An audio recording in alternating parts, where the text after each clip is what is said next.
आज हम good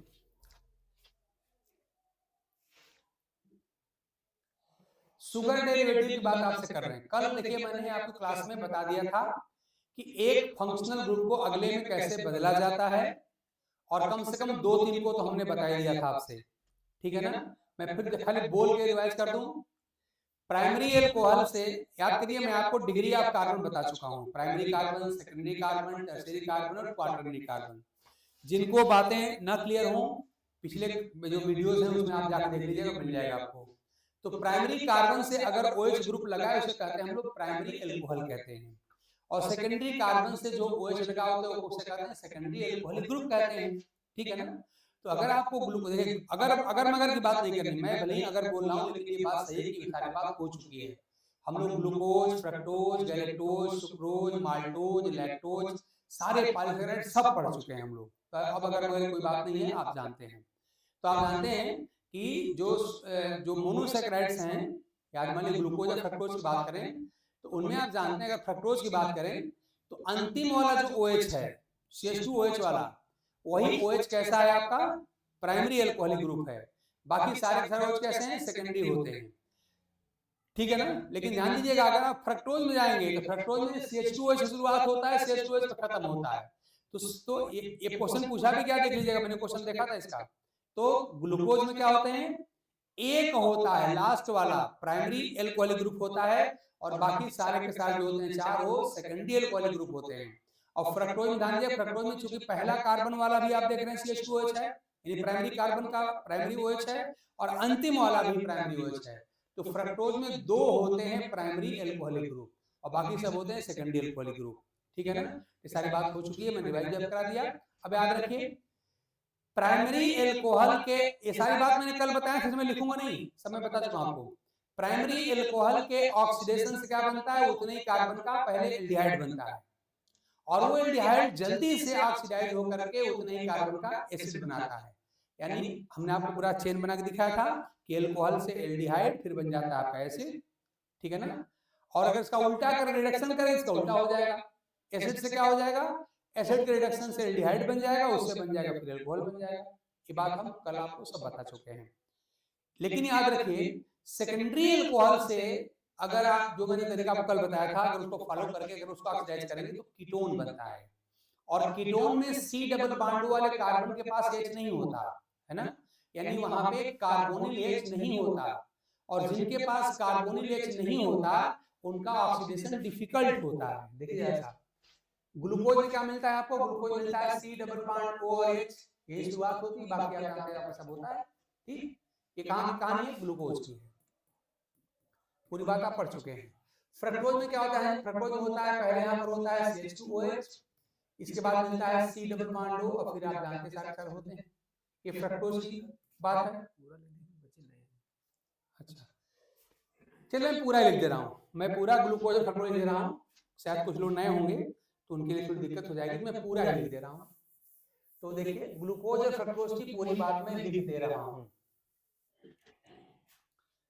glucose आपका ये है CH2OH, सॉरी, ग्लूकोज में आप जानते हैं कार्बोनिल पहले कार्बन होता है, C डबल बॉन्ड O और H, इसी को CHO भी लिखा जाता है, आप जानते हैं। इसके बाद होता है आपका C, यहाँ पे H और OH, इसके बाद आपका होता है थर्ड कार्बन पे COH, उसके बाद से H, इसके बाद आपका होता है CH और OH, और उसके बाद से फिर से होता है आपका CH और OH, और लास्ट में होता है CH2OH, ये होता है। अब देखिए ऐसा याद रखिए, मैंने कहा कि एल्डिहाइड का ऑक्सीडेशन बहुत आसान है। क्यों, इस C डबल बॉन्ड को हम कहते हैं कार्बोनिल ग्रुप, ये कहलाता है आपका कार्बोनिल ग्रुप, ये है कार्बोनिल ग्रुप। इस कार्बोनिल ग्रुप के कार्बन को कहते हैं कार्बोनिल कार्बन, इस O को बोलते हैं कार्बोनिल ऑक्सीजन, और इस H को बोलते हैं कार्बोनिल हाइड्रोजन, ठीक ना। तो एक कार्बोनिल हाइड्रोजन है। तो जितने भी एल्डोज शुगर होते हैं, जैसे आपका ग्लूकोज सबसे कॉमन है, तो जो एल्डोज शुगर है जिसमें CHO ग्रुप होता है, उसमें क्या होता है, कार्बोनिल H होता है, और कार्बोनिल H वाले कंपाउंड का ऑक्सीडेशन बहुत आसान है, इजीली ऑक्सीडाइज जाते हैं। सबसे कमजोर आप जानते हैं, सबसे जो मोस्ट वीक जो रिएजेंट है, फेलिंग सॉल्यूशन होता है, बेनेडिक्ट सॉल्यूशन होता है, टॉलेंस रिएजेंट होता है, ये बड़े कमजोर ऑक्सीडाइजिंग एजेंट होते हैं, उनसे भी ऑक्सीडाइज हो जाता है ना। तो याद रखिए, कम से कम फेलिंग सॉल्यूशन रट लीजिए, बहुत ही कमजोर। आप याद करिए, आप सब लोगों ने अपने इंटरमीडिएट देखिए भाई, जिन लोगों ने बीएससी में केमिस्ट्री नहीं पढ़ी होगी उन लोगों ने इंटर में तो कम से कम पढ़ी है। और जब इंटरमीडिएट में आप फंक्शनल ग्रुप का टेस्ट पढ़ रहे थे, याद करिए आपको बताया गया था कि देखिए, मैं जरा लिख लूं पहले कि ग्लूकोज में भी आप देख रहे हैं कि सी डबल बॉन्ड है, देखिए ग्लूकोज है। थोड़ा सा मान के कुछ लोग नए होंगे, मैं थोड़ा बेसिक भी बता दे रहा हूं। अब आ जाइए जरा फ्रक्टोज पे आ जाइए। तो फ्रक्टोज की स्ट्रक्चर आप जानते हैं कि ये होता है। फ्रक्टोज में क्या होता है आप जानते हैं, यहाँ पर होता है CH2OH, और जो सी डबल बॉन्डो है दूसरे कार्बन पे आता है। यहाँ होता है सी डबल बॉन्डो, और फिर यहाँ पर आपका होता है COH H, ऐसे यहाँ पे CHOH, और फिर यहाँ पे CH और OH, और लास्ट में होता है CH2OH। ये क्या है, ये आपका फ्रक्टोज हो गया, है ना। अब देखिए यहाँ पे क्या दिख रहा है कि ग्लूकोज में और सारे जितने भी CHO वाले हैं, जितने भी एल्डोज शुगर हैं, उन सब में आप जानते हैं सी डबल बॉन्ड पहले कार्बन, नंबरिंग करते पहला कार्बन है, दूसरा कार्बन है, ये थर्ड है, ये फोर्थ है, ये फिफ्थ है, सिक्स्थ है। सारी बात मैं कई बार बता चुका हूँ भाई, जो लोग पहले से क्लास कर रहे हैं उनको सब मालूम है, पूरी स्ट्रक्चर हो गई है। ये सब आज मैं लिख रहा हूँ उन लोगों के लिए जो लोग मान लो नए क्लास जुड़ते हैं उनके लिए, ठीक है ना। यहाँ पे भी आपका फर्स्ट कार्बन हो गया, ये सेकंड कार्बन, ये थर्ड कार्बन, ये फोर्थ, ये फिफ्थ और ये सिक्स्थ। तो आपको साफ साफ दिखाई पड़ रहा है क्या कि जितने भी एल्डोज शुगर होते हैं वहां पे कार्बोनिल ग्रुप पहला कार्बन होता है, असल में एल्डिहाइड होता है, और यहाँ पे कार्बोनिल कार्बन के साथ H लगा, इसे बोलते हैं कार्बोनिल H। तो कार्बोनिल H वाले कंपाउंड का ऑक्सीडेशन बहुत आसान होता है, यानी इजीली ऑक्सीडाइजेबल होते हैं। ध्यान दीजिएगा, जिनके पास ये ग्रुप होगा उनको आप जरा याद कर लीजिए कैसे होते हैं। ये होते हैं इजीली ऑक्सीडाइजेबल, इजीली ऑक्सीडाइजेबल, ये इजीली ऑक्सीडाइजेबल हैं, मतलब ऑक्सीडाइज इनका ऑक्सीडेशन बहुत आसान है। और आसान होने का मतलब क्या हुआ कि अगर बहुत ही कोई वीक ऑक्सीडाइजिंग एजेंट है, एग्जांपल रख लीजिए फेलिंग सॉल्यूशन, फेलिंग सॉल्यूशन में भी इसे आसानी से ऑक्सीडाइज हो जाते हैं और बदल जाते हैं करस्पॉन्डिंग एसिड में, ठीक है ना। लेकिन ध्यान दीजिए, अगर आप यहाँ पे आते हैं फ्रक्टोज में, जो वास्तव में कीटोज शुगर होती है, तो आप यहाँ देखेंगे कि यहाँ जो सी डबल बॉन्ड O होता है वो पहले पोजीशन पे नहीं होता, वो दूसरे कार्बन पर है। और एक और बात आप नोट करिए, यहाँ पे सी डबल बॉन्ड O जो कार्बोनिल ग्रुप है, इसके कार्बोनिल कार्बन के साथ कोई H भी नहीं है। यहाँ ध्यान दीजिए, यहाँ पर H है, यहाँ पे कार्बोनिल कार्बन के साथ H लगी है, इसको कार्बोनिल H कहते हैं। और कार्बोनिल H वाले कंपाउंड आसानी से ऑक्सीडाइज हो जाते हैं, फेलिंग सॉल्यूशन से भी ऑक्सीडाइज हो जाते हैं। लेकिन जो ये बीच वाला जो सी डबल बॉन्ड वाले कंपाउंड, जिसको हम कहते हैं कीटोज शुगर, इस कार्बोनिल कार्बन के साथ कोई हाइड्रोजन नहीं है। और जिनके पास कार्बोनिल H नहीं होती, जो कीटोज शुगर होते हैं, जैसे फ्रक्टोज आपका हुआ, वे इजीली ऑक्सीडाइजेबल नहीं होते। ध्यान दीजिए, ये इजीली ऑक्सीडाइजेबल नहीं होते, इनको ऑक्सीडाइज करने के लिए स्ट्रॉन्ग एजेंट यूज करने पड़ेंगे। और असल में होता क्या है, मैंने आपको पिछले क्लास में टाटोमेरिज्म पढ़ाया था, कभी मौका मिले फिर दोबारा दोहरा दें, बड़ा इंपॉर्टेंट टॉपिक है वो। तो ये पहले टाटोमेराइज होते हैं, यानी जो कीटो वाले जो होते हैं उनका ऑक्सीडेशन नहीं हो सकता डायरेक्ट, है ना। इनको अगर स्ट्रॉन्ग एजेंट अगर यूज, मान लिया अपने कहते हैं हम नाइट्रिक एसिड यूज कर देंगे, एसिडिक पोटेशियम परमैंगनेट डाल देंगे, मतलब ये स्ट्रॉन्ग ऑक्सीडाइजिंग एजेंट्स हैं, तो क्या करेंगे, वो इनको ऑक्सीडाइज करेंगे। लेकिन तब क्या होने वाला है कि तब पहले इनका होगा टाटोमेराइजेशन होगा, जो मैंने पिछले वाले वीडियो में बताया था, आगे कभी रिवाइज कर देंगे मौका मिलेगा तो पहले ये टाटोमेराइज होंगे, और टाटोमेराइज होने के बाद तब जाके ऑक्सीडाइज होते हैं। इसका मतलब जो सी डबल बॉन्डो वाले होते हैं, जो कीटोज होते हैं, वो weak oxidising agent like Fehling solution से ऑक्सीडाइज नहीं होते। और इसीलिए याद करिए आपने पढ़ा था, मैं बिल्कुल बात आपको वहां ले जा रहा हूँ जहां पर आपने केमिस्ट्री अवश्य पढ़ी है इंटरमीडिएट में। हो सकता है बीएससी में किसी ने छोड़ दिया हो, कोई बात नहीं, इंटर में आप पढ़े हैं। तो जब आप एल्डिहाइड और कीटोन में जब आप अंतर कर रहे थे, जब आप ग्लूकोज और फ्रक्टोज के फंक्शनल रूप में या उसको पहचान रहे थे इंटर के क्लास में प्रैक्टिकल में, याद करिए फेलिंग सोल्यूशन आप डालते थे। फेलिंग में दो होता है, फेलिंग ए होता है, फेलिंग बी होता है। मान लीजिए एक टेस्ट ट्यूब में आपने लिया, मान लीजिए दोनों में आपने किसी एक में ग्लूकोज है, किसी एक में फ्रक्टोज का सोल्यूशन है, और हम नहीं जानते किसमें क्या है। मान लीजिए हमने कहा हमारे पास दो टेस्ट ट्यूब है, ये टेस्ट ट्यूब नंबर ए है और यहाँ पे टेस्ट ट्यूब नंबर मान लीजिए बी है। इसमें किसी में मान लीजिए किसी एक में ग्लूकोज है, किसी एक में फ्रक्टोज है, दोनों बिल्कुल देखने में पानी के रंग के होते हैं, हम पहचान तो पाएंगे नहीं। स्वाद में दोनों ही मीठे होते हैं, पहचान नहीं पाएंगे। तो क्या करना पड़ेगा आपको, आपके टीचर ने बताया होगा, आपने किया होगा, क्या करेंगे, दोनों में ही फेलिंग सोल्यूशन डाल दीजिए, दोनों में ही।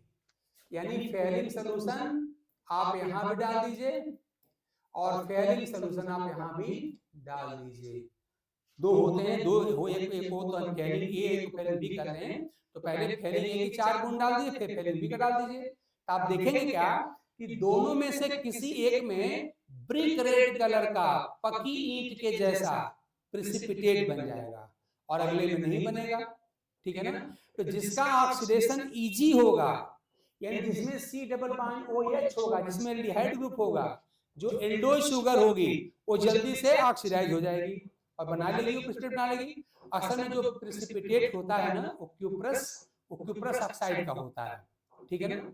तो वो सब बात अलग है, देखेंगे। तो क्या होता है कि जिसमें मान लिया आपने ए में कहा कि यहाँ पर रेड कलर का प्रेसिपिटेट आ गया, तो जिसमें भी रेड कलर का प्रेसिपिटेट आ जाएगा, ध्यान दीजिएगा, मान लिया हमने कहा चलो इसी में आ गया, इसी में आ गया वो प्रेसिपिटेट, तो समझ जाइए कि इसमें जो कंपाउंड था वो इजीली ऑक्सीडाइजेबल था, यानी उसके पास CHO ग्रुप था, उसके पास कार्बोनिल H था, यानी यही हमारा क्या हो गया, यही हमारा हो गया ग्लूकोज। और जिसमें ये कलर नहीं आएगा वो आपका हो जाएगा फ्रक्टोज। तो यही आपने टेस्ट किया था, वो टेस्ट आपको यहाँ पर भी याद रखना चाहिए। तो जितने भी एल्डोजेज होते हैं उनका ऑक्सीडेशन इजी होता है और जल्दी से बदल जाते हैं, किसमें, करस्पॉन्डिंग एसिड में कन्वर्ट हो जाएंगे या एक्वस मीडियम में वो उसके आयन में कन्वर्ट हो जाएंगे। लेकिन जो कीटोज शुगर होते हैं उनके साथ ऐसा नहीं होता। अगर इनको ऑक्सीडाइज करना है तो आपको स्ट्रांग एजेंट डालना पड़ेगा, उसके बाद वो टाटोमेराइज होंगे और उसके बाद तब फिर जाके ऑक्सीडाइज होते हैं। ये बात आपने इंटर में किया था, बीएससी में भी आपने किया होगा, वहां भी किया जाता है, और ये बात मैंने आपको बता दिया। अब हम लोग बात क्या कर रहे हैं, हम लोग आज का टॉपिक अपना क्या है, अपना टॉपिक है आज का शुगर डेरिवेटिव। बहुत इंपॉर्टेंट टॉपिक है, बहुत इंपॉर्टेंट टॉपिक है, ध्यान दीजिएगा। खाली वर्ड में कह देंगे, आपके बुक में लिखा भी है तो रट डालिए, उससे कोई फायदा होने वाला नहीं है। समझने का प्रयास, केमिस्ट्री जानने की कोशिश करिए। तो अगर आप हमसे जुड़े हैं तो कुछ अपने CSIR लेवल की बात सुनिए, ठीक है ना। आज हम क्या पढ़ने जा रहे हैं, शुगर डेरिवेटिव, मतलब शुगर से हम और क्या बना सकते हैं। तो उसमें आपको 3 डेरिवेटिव हम आज बात करेंगे। एक आपका होगा शुगर एल्कोहल, दूसरा होगा आपका शुगर एसिड और तीसरा होगा अमीनो शुगर। 3 डेरिवेटिव हमसे बात करने जा रहे हैं, एकदम प्योर लेकिन बिल्कुल जूनियर क्लास की, लोअर क्लास की केमिस्ट्री है। थोड़ा सा आप समझने की कोशिश करिए, आप समझ में आ जाएगा। मेरी पिछली बात अगर आपको याद हो कि एल्कोहल के ऑक्सीजन से पहले एल्डिहाइड बनता है, उसके बाद से फिर एसिड बनता है। उल्टा चलेंगे तो एसिड के रिडक्शन से पहले एल्डिहाइड बनता है और फिर जैसा से एल्कोहल बन जाता है। तो अगर मैं चेन की बात करूं तो पहले एल्कोहल, फिर एल्डिहाइड, फिर एसिड, याद है ना। वही बात याद रखिए, अपना काम बन जाएगा। देखिए मैं करके दिखा रहा हूं आपको। तो हम लोग क्या पढ़ने चल रहे हैं, हम इसमें पढ़ रहे हैं शुगर डेरिवेटिव, शुगर डेरिवेटिव्स। और इसमें हम 3 मेनली पढ़ेंगे। एक पढ़ेंगे शुगर एल्कोहल, शुगर हम एल्कोहल पढ़ेंगे। दूसरा हम शुगर एसिड्स पढ़ेंगे, शुगर एसिड्स ये पढ़ेंगे। और तीसरा हम पढ़ेंगे अमीनो शुगर्स, अमीनो शुगर्स, ठीक है ना। ये 3 पढ़ेंगे। अब देखिए एक बात मैंने आपको बताया था, ये बताया था आप मैंने याद करिए कि अगर मान लीजिए आपके पास कार्बोनिल ग्रुप है, C डबल बॉन्ड है, मान लीजिए कार्बोनिल ग्रुप है, आप जानते हैं सारे में होता है, सारे शुगर में होता है। तो अगर आप इसको ऑक्सीडाइज करते हैं तो इसके ऑक्सीडेशन से क्या बनेगा, तो आप जानते हैं कि एसिड बनता है या एसिडिक ग्रुप बनता है। और अगर आप इसको रिड्यूस कर देंगे, अगर आप इसको रिड्यूस कर देंगे क्या बन जाएगा, इससे बन जाएगा एल्कोहल। इतनी बात आप कम से कम अवश्य याद रखिए। सी डबल बॉन्ड O कहां पर है, तो हमारे शुगर्स में है। हमने पढ़ लिया, याद करिए कि हमारे जो कार्बोहाइड्रेट्स हैं उनकी डिफिनीशन में ही था पॉलीहाइड्रोक्सी एल्डिहाइड या कीटोन। तो आप जानते हैं कई OH वाले या तो एल्डिहाइड होते हैं या फिर कीटोन होते हैं। तो आप जानते हैं एल्डिहाइड में भी सी डबल बॉन्ड O होता है, कीटोन में भी होता है। अंतर क्या है कि एल्डिहाइड वाले में सी डबल बॉन्ड O के सी के साथ H होता, मैंने भी दिखाया था, यानी कार्बोनिल H होता है, इसलिए एल्डोज शुगर का ऑक्सीडेशन इजी होता है, ठीक है ना। लेकिन जो कीटोज शुगर होते हैं वहां पे इस कार्बोनिल कार्बन के साथ H नहीं होता, मैंने भी दिखाया था, इसलिए उनका ऑक्सीडेशन डिफिकल्ट होता है। ये बात आप देख चुके हैं। तो ये बात कम से कम याद रखिए कि हमारे शुगर में क्या है, यहाँ पे मान लिया एल्डिहाइड ग्रुप या कीटोज ग्रुप है। अब इसी से आप चाहें तो एल्कोहल साइड में भी जा सकते हैं और एसिड साइड में भी जा सकते हैं। हमको क्या पढ़ना है, शुगर एल्कोहल। तो सिंपल सा मतलब क्या हुआ, हमारे शुगर के पास क्या है, हमारे शुगर के पास क्या है, एल्डिहाइड ग्रुप है, एल्डिहाइड ग्रुप है या कीटो ग्रुप है, दोनों में से कोई तो होगा ना, या तो एल्डोज शुगर होगा या कीटो शुगर होगा, यही ना। यानी हमारे शुगर के पास एल्डिहाइड या कीटोन ग्रुप है, यानी कार्बोनिल ग्रुप है, यानी ये है, यानी ये है हमारे पास। अगर कह रहे हैं कि नहीं हमको शुगर एल्कोहल चाहिए, हम क्या करेंगे कि अपने इस कार्बोनिल को रिड्यूस करके बना लेंगे एल्कोहल। यानी हमारे जो कार्बोहाइड्रेट्स हैं अगर उनका मैं रिडक्शन करूं क्या बन जाएगा, एल्कोहल बन जाएगा। ये कॉन्सेप्ट सीखिए कि हमारे कंपाउंड के पास ऑलरेडी क्या है, कार्बोनिल ग्रुप है, एल्डिहाइड के फॉर्म में है, कीटोन के फॉर्म में है। तो अगर आपको एल्कोहल चाहिए तो क्या करेंगे, अपने कार्बोहाइड्रेट का कर दीजिए क्या, रिडक्शन, तो आप आ जाएंगे एल्कोहल, यानी आपको शुगर एल्कोहल मिल जाएगा। और कहते नहीं हमको यहाँ पे शुगर एसिड चाहिए, तब क्या करेंगे, हम देख रहे हैं कि हमारे कार्बोनिल के ऑक्सीडेशन से एसिडिक ग्रुप बनता है, इसका कर दीजिए ऑक्सीडेशन। इतनी सी बात है खाली। तो ये बात समझ में हमारे अगर आ जाए तो फिर ये चीज हमारे रटने की नहीं रह जाएगी, हम ऑलरेडी समझ गए और आराम से किसी भी एल्डोज शुगर को हम शुगर एल्कोहल में बदल देंगे, या अगर कहेंगे तो शुगर एसिड में बदल देंगे, या अगर कहेंगे तो अमीनो शुगर में बदल देंगे। ये तीनों हमको आना चाहिए, कुछ नहीं करना है भाई। अगर एल्कोहल में बदलना है तो रिडक्शन कर देंगे, एसिड में बदलना है तो ऑक्सीडेशन कर देंगे, और अगर मान लीजिए एमिनो शुगर में बदलना है तभी आप हम रिएक्शन करा के दिखा देंगे, सिंपली अमोनिया से रिएक्शन करा देंगे तो हमारा हो जाएगा। तो मैं तीनों करा के फटाफट आपको दिखा रहा हूँ। ये चीजें बिल्कुल रटने की नहीं है, एकदम समझने की है। समझने की कोशिश करिए तो रटना आपका बंद हो जाएगा, कॉन्सेप्ट बिल्डअप हो जाएगा और एक क्वेश्चन आपको मिल भी जाएगा बी सेक्शन का, ठीक है ना। चलिए मैं आपको बदल के दिखाता हूँ। देखिए मान लीजिए हमारे पास क्या है, हमारे पास यहाँ पे मान लीजिए ग्लूकोज का एग्जांपल ले रहा हूँ। हमारे पास क्या है, सी डबल बॉन्ड OH मतलब CHO है। CHO को भी सी डबल बॉन्ड OH आप समझेंगे। इसके बाद क्या है, पूरी आप कहानी जानते हैं। यहाँ पर CHOH 4 बार है जो मैंने लिखा भी था, और लास्ट में क्या है CH2OH है, मैंने शार्ट में लिख लिया, ठीक है ना। ये है हमारा। अब आप जानते हैं कि यहाँ पर जो एल्डोज शुगर होते हैं वहां पे एल्डिहाइड एसिड बॉन्ड OH है ना, और इनका ऑक्सीडेशन बहुत आसान है, रिडक्शन भी इनका बहुत आसान है, ठीक है ना। देखिए मैं दोनों करके दिखाता हूँ आपको। मान लीजिए मैं चाहता हूं पहले मैं इनको, देखिए दोनों में काम एक साथ करके दिखा रहा हूं आपको, जरा समझने की कोशिश करिए। दोनों काम में एक साथ कर रहा हूं। देखिए यहां से मैं 2 लाइन ले रहा हूं, एक बार मैं कराऊंगा रिडक्शन, और आप जानते हैं कि एल्डिहाइड के रिडक्शन से एल्कोहल बन जाएगा, और एक बार मैं करा दूंगा ऑक्सीडेशन, एक बार मैं करा दूंगा ऑक्सीडेशन, ठीक। तो हम सब जानते हैं कि एल्डिहाइड के रिडक्शन से क्या बनता है, एल्कोहल बनता है, ठीक है ना। और एक और तरीका मैं बताऊं, कल मैंने आपको ऑक्सीडेशन और रिडक्शन की डिफिनीशन बताई थी, उसमें मैंने कहा था जो स्पेशली ऑर्गेनिक जो अपने बायोकेमिस्ट्री में जो डिफिनीशन हमने आपको 4-4 डिफिनीशन बताई थी, 4-5 बताई डिफिनीशन, उन 4-5 को छोड़िए, एक को याद करिए। अपने बायोकेमिस्ट्री में जो मैक्सिमम टाइम यूज होगी वो क्या है?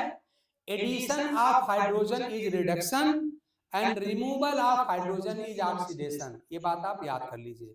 हालांकि हमने आपको 4-5 डिफिनेशन मैंने पिछले क्लास में बताई थी, आप उस वीडियो को देख लीजिएगा, लास्ट वीडियो को, वहां हमने हर बात डिटेल में आपको बताई है। आज इतना अब वही रोज रोज कहानी करेंगे तो फिर कोर्स कब खत्म होगा। तो आप उसमें से एक बात याद करिए कि जो बायोकेमिस्ट्री में हम लोग बार बार यूज करेंगे वो क्या है कि addition of hydrogen is reduction and removal of hydrogen is oxidation. इतनी सी बात होती है, याद कर लीजिए। मान लीजिए कि थोड़ी सी केमिस्ट्री सीख लें आप, कैसे क्या होने वाला है। तो अगर आपको रिडक्शन कराना है तो एडिशन ऑफ हाइड्रोजन ही तो करेंगे भाई। तो जो डबल बॉन्ड होता है, डबल और ट्रिपल बॉन्ड के दोनों साइड में ही रिडक्शन में ही एडिशन होता है। सिंगल बॉन्ड में कभी कोई एडिशन नहीं होता है। आपने क्लास 9th 10th में पढ़ा है। तो हमको क्या करना है? 2 H जोड़ देना है। कहाँ जोड़ दूं? ध्यान दीजिए, एक H आप डबल बॉन्ड के लेफ्ट में जोड़ दीजिए और एक इसके राइट में जोड़ दीजिए। हो गया रिडक्शन। यही करना है ना, addition of hydrogen is reduction. हो गया रिडक्शन। अब क्या बन जाएगा? रिडक्शन जब एडिशन करेंगे तो आपका पाई बॉन्ड टूट जाएगा, and double bond single bond हो जाएगा। यहाँ क्या हो जाएगा? ये आपका हो जाएगा, यहाँ पे हो जाएगा CH2 और ये आपका OH। देखिए ये हो जाएगा ना, जब आप H जोड़ देंगे तो क्या हो जाएगा आपका? ये आपका हो जाएगा पूरा का पूरा CH2 हो जाएगा, ये CH2 हो जाएगा और ये हो जाएगा आपका यहाँ पर OH और डबल बॉन्ड का सिंगल बॉन्ड हो जाएगा, कंपाउंड बन जाएगा ना। तो क्या बनाएंगे आप? यहाँ पे सिंपली क्या बन जाने से आपका, देखिए मैं लिख रहा हूँ, यहाँ पर जो हमारा C डबल बॉन्ड वो है, जो हमारा एल्डिहाइड ग्रुप क्या हो जाएगा? ये बदल जाएगा CH2OH में। ध्यान दीजिए, हो गया CH2OH और बाकी सब जैसे थे वैसे कर दीजिए। यानी आ गया आपका CHOH 4 बार था, 4 टाइम्स कर दीजिए और यहाँ पे हो गया CH2OH। अब बताइए कि क्या आपको लग रहा है कि OH से सीनियर कोई ग्रुप है? नहीं है। हमने कल आपको बता दिया था, याद करिए। हमने कहा था कि पूरे बायोकेमिस्ट्री में 5 फंक्शनल ग्रुप आपको पढ़ना है, 5 फंक्शनल ग्रुप। और ये सब याद करिए, क्लास 10th से आप लोग पढ़ रहे हैं, बहानेबाजी मत करिएगा।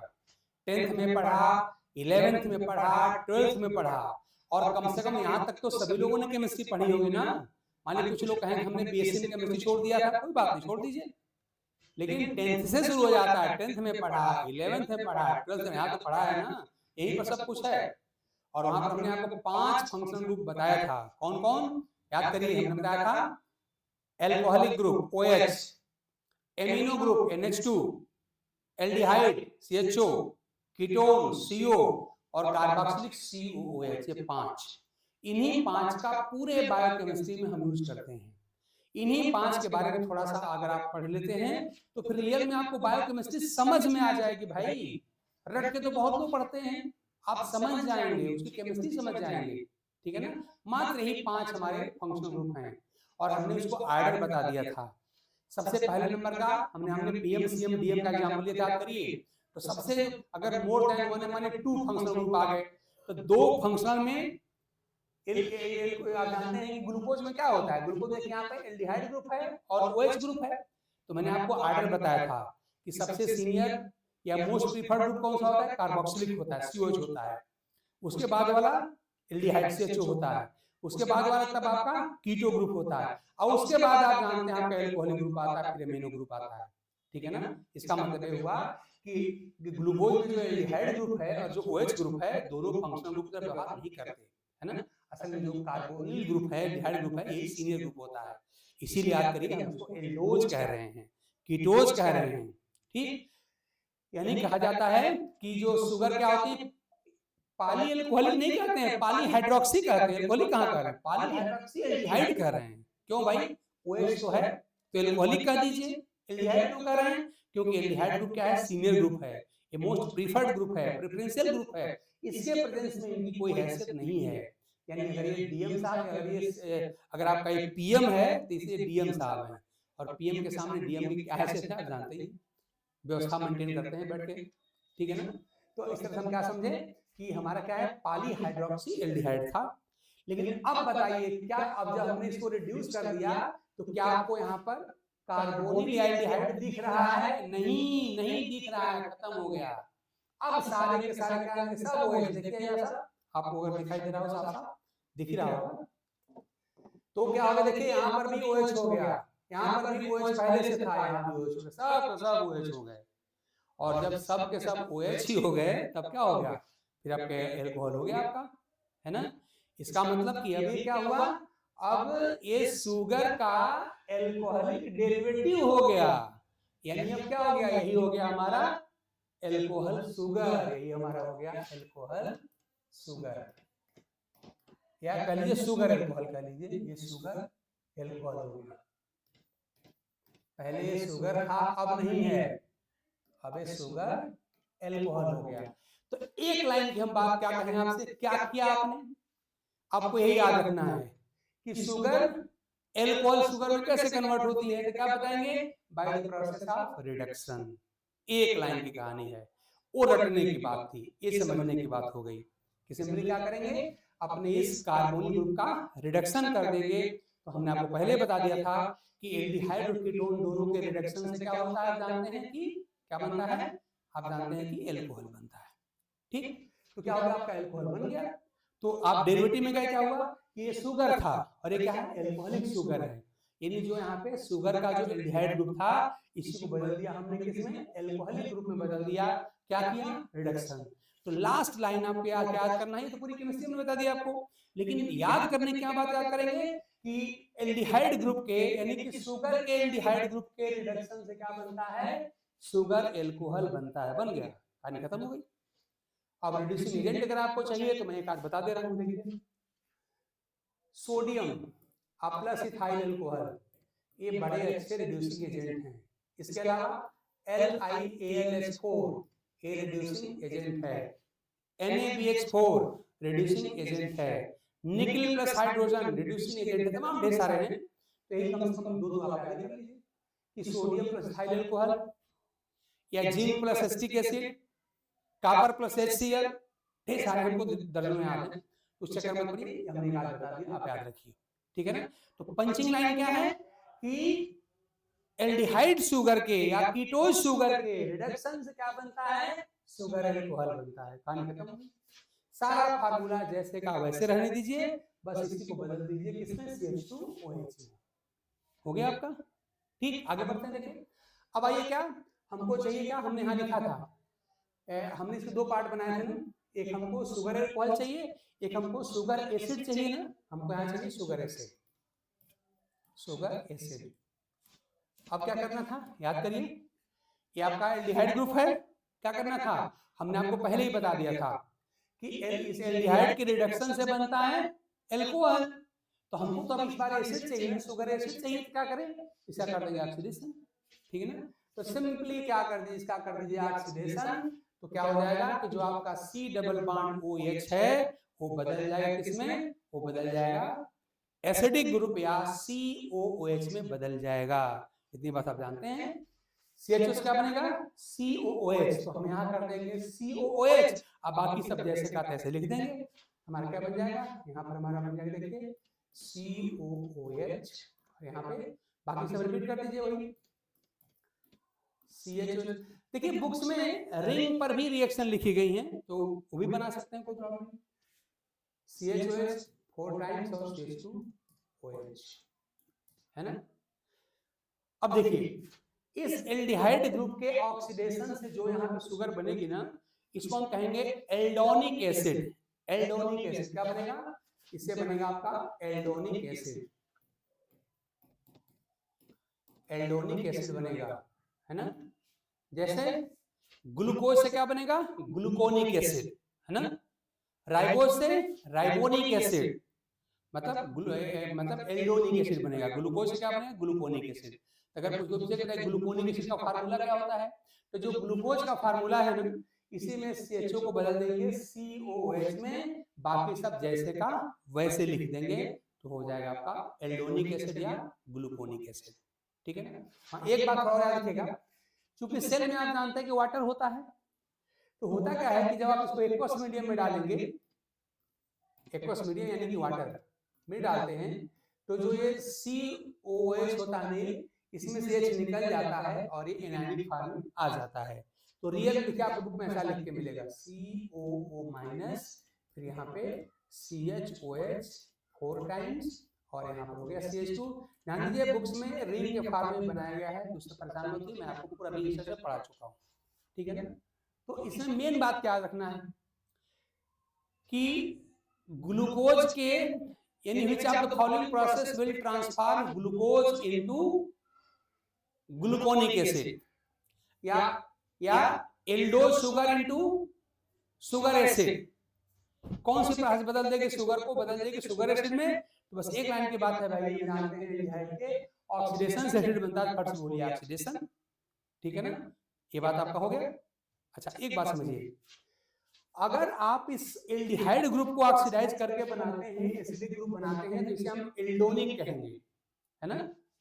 लेकिन याद रखिए एक बात और बता दी, मैंने आपसे कहा था कि प्राइमरी अल्कोहल के ऑक्सीडेशन से एल्डिहाइड बनता है, यानी जो ये प्राइमरी अल्कोहलिक ग्रुप है, ये वाला है प्राइमरी अल्कोहलिक ग्रुप है, तो प्राइमरी अल्कोहलिक ग्रुप से एल्डिहाइड और फिर एसिड हो एसिड बन सकता है। इसका मतलब ये हुआ कि ऑक्सीडेशन के लिए जो एल्डोज शुगर हैं, दो आपके सॉफ्ट पॉइंट हैं।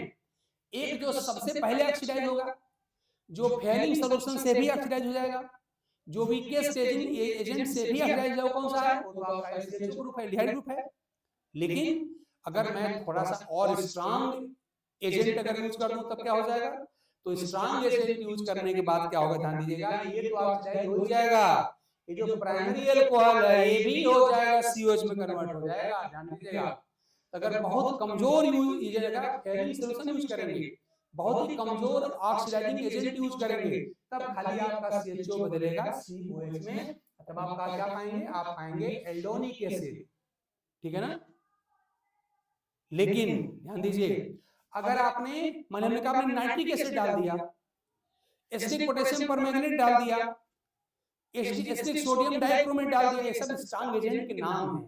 तो चलो एक आध नाम एक आध बार पढ़ेंगे तो याद हो ही जाएगा। बायोकेमिस्ट्री पढ़ रहे हैं भाई, हम केमिस्ट्री या बायोलॉजी पढ़ रहे हैं। और एक बात याद रखिए, किसी भी बुक में आज अगर आपको क्लास 12 याद हो, याद करिए, पूरी केमिस्ट्री पढ़ने के बाद तब लास्ट में आपको बायोकेमिस्ट्री चैप्टर मिला था, यानी बायोकेमिस्ट्री कंपैरेटिवली दूसरी केमिस्ट्री से डिफिकल्ट होती है। पूरी केमिस्ट्री जब हम पढ़ लेते हैं ना, जब सब सीख लेते हैं, तब जाके बायोकेमिस्ट्री पढ़ते हैं। और आप लोग बायोकेमिस्ट्री को रटने के चक्कर में हल्का कर देते हैं। नहीं, बायोकेमिस्ट्री ठीक है, हम लोग सारी केमिस्ट्री यहाँ पे नहीं लगा रहे हैं, क्योंकि आप लोगों को ध्यान में रखते हुए हम सारी एबीसीडी वाली केमिस्ट्री यूज करके काम चला ले रहे हैं। लेकिन असल में बायोकेमिस्ट्री को पढ़ने का मतलब ये है कि आपको सारे बेसिक कॉन्सेप्ट्स ऑफ केमिस्ट्री आते हैं। और क्लास 12 अपना याद करिए, भूल गया हो तो फिर दोबारा देख लीजिएगा कि बायोकेमिस्ट्री के चैप्टर सबसे अंत में है। जब सारे फंक्शनल ग्रुप पढ़ डालते हैं, एल्डिहाइड पढ़ लिया, कीटोन पढ़ लिया, अल्कोहल पढ़ लिया, ऑक्सीडाइजिंग एजेंट पढ़ लिया, सब पढ़ लिया, तब अंत में जाते हैं बायोकेमिस्ट्री पढ़ने, सबसे लास्ट में होती है। तो अलग बात है कि हम उतना आपको पढ़ने की हम नहीं सलाह दे रहे हैं, हम तो आपसे एबीसीडी वाली बात करके ही अपना काम चला ले रहे हैं, चल भी जाएगा। काम नहीं चला ले रहे हैं, ये मोर देन सफिशिएंट भी है, ठीक है ना। तो इतनी बात आप जानने की कोशिश करिए। अगर बायोकेमिस्ट्री पढ़ रहे हैं तो अगर रटना ही है तो फिर कोचिंग करने की क्या जरूरत है, किताब में लिखा है बैठ रटिए अपना, कोई नोट्स मंगा लीजिए बैठ रटिए अपना। लेकिन अगर समझने की बात है तब तो भाई यही है, तब समझना यही है। तो क्या करेंगे, मैंने आपसे क्या कहा कि सबसे आसानी से कौन ऑक्सीडाइज होगा, ये वाला एल्डिहाइड। लेकिन आपने थोड़ा स्ट्रांग एजेंट डाल दिया, यानी आपने एसिडिक पोटेशियम परमैंगनेट डाल दिया, एसिडिक सोडियम डाइक्रोमेट डाल दिया, या नाइट्रिक एसिड डाल दिया, तब क्या हो जाएगा, ध्यान दीजिएगा। तो उस कंडीशन में ये तो ऑक्सीडाइज हो ही जाएगा, तो सबसे आसानी हो जाता है। ये जो आपका अंतिम वाला जो OH है, जो प्राइमरी अल्कोहल है, ये भी ऑक्सीडाइज हो जाएगा। यानी अगर आपने ध्यान दीजिए, अगर इस ऑक्सीडेशन के लिए आपने क्या यूज किया होगा, यहाँ पर आपने फेयरिंग सॉल्यूशन यूज किया होगा। तो अगर खाली फेयरिंग सॉल्यूशन यूज करेंगे तब तो आपका यहाँ पर खाली जो CHO है वही ऑक्सीडाइज होगा, और आपको मिलेगा क्या, मिलेगा एल्डोनिक एसिड, जो ग्लूकोज में कहलाता है ग्लूकोनिक एसिड। यानी ग्लूकोज के एल्डोनिक एसिड का नाम क्या है, ग्लूकोनिक एसिड। एक ग्लूकोनिक एसिड है। ये बात थोड़ा समझने की कोशिश करिए, मैं फिर दोबारा दोहरा रहा हूं कि ग्लूकोज में जो CHO ग्रुप है उसको भी ऑक्सीडाइज किया जा सकता है, और जो लास्ट वाला CH2 है जो प्राइमरी अल्कोहल है, इसको भी ऑक्सीडाइज किया जा सकता है। तो ध्यान दीजिए, अगर मैं इस पहले वाले को जो C डबल बॉन्ड OH जो ग्लूकोज है वाला एल्डिहाइड जो ग्रुप है, अगर मैं उसे ऑक्सीडाइज करता हूं तो इसका ऑक्सीडेशन बहुत ही इजी है, बहुत आसान है। और सबसे कमजोर एजेंट फेयरिंग सॉल्यूशन है, कैसे मतलब फेयरिंग सॉल्यूशन, इससे भी ऑक्सीडाइज हो जाएगा। और ये बदल जाएगा COOH में। अगर आपने बहुत ही कमजोर फेयरिंग सोल्यूशन लिया तो उस कंडीशन में खाली ये जो आपका ऑक्सीडाइज होगा। अब बनेगा क्या बनेगा, एल्डोनिक। क्लास ऑफ कंपाउंड का नाम है एल्डोनिक एसिड और एग्जांपल क्या है, ग्लूकोनिक। ध्यान दीजिए, एल्डोनिक एसिड क्या है, क्लास ऑफ कंपाउंड।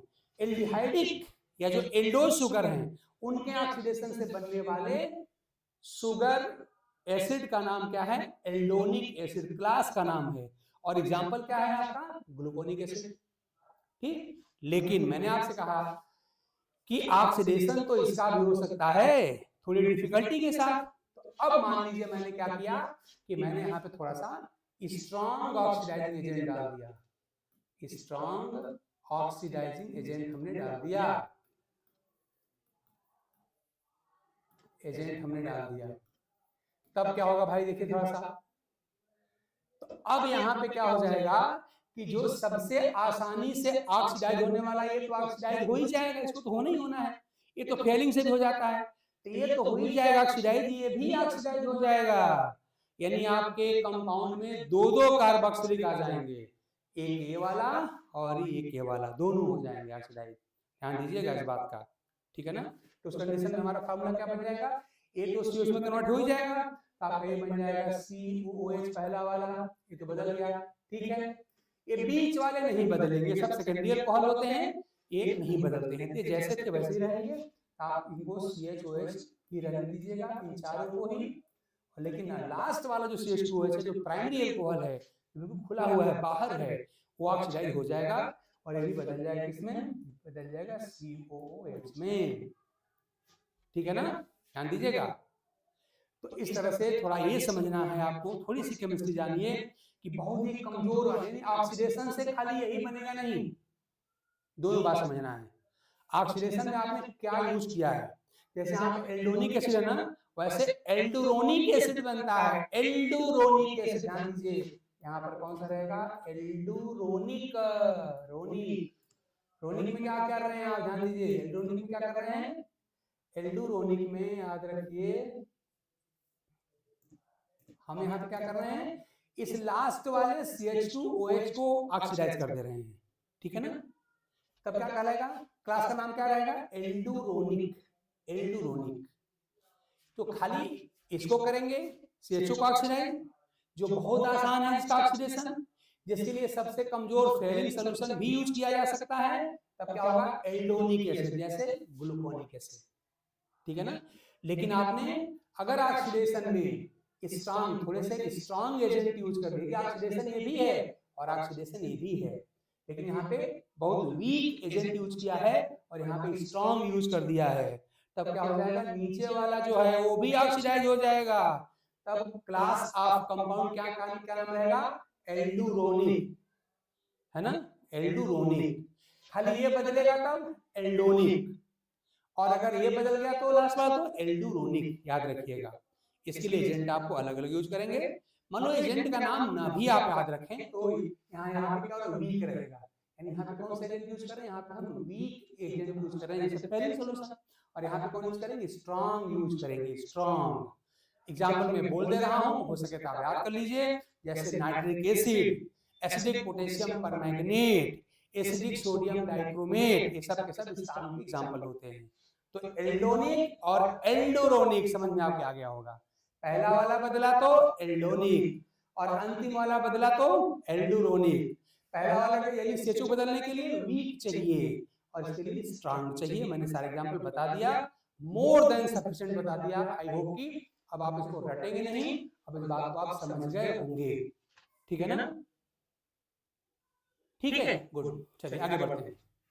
तो हमने क्या क्या बता दिया, हमने आपको शुगर अल्कोहल बता दिया, क्या किया था हमने, रिडक्शन किया था।